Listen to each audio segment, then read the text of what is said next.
The IHS Global Insight Economic Outlook Index is telling us the economy is either at bottom or very close to bottom in this very deep recession.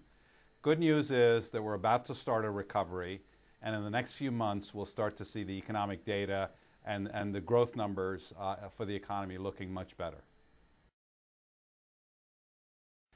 The jobs picture always lags the recovery in the overall economy, GDP. And there's a very simple reason for that. A lot of businesses are reluctant to hire until they have a sense that this economy has sustaining power, that the recovery has sustaining power. So from that perspective, we do not expect to see employment recover until the spring of next year.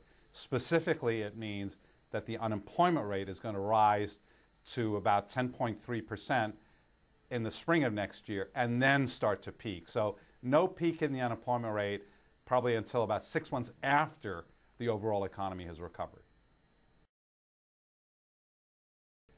Probably some of the best news that we've seen recently in the index in terms of the subcomponents are things like light vehicle sales, car sales, housing-related activities, and exports. All of these have improved in the last couple of months, and we're starting to see an overall improvement in the general economy, but also in our economic outlook index.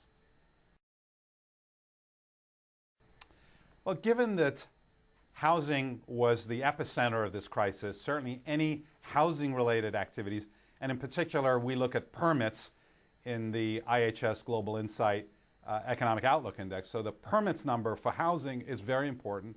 Another indicator, of course, is consumer spending.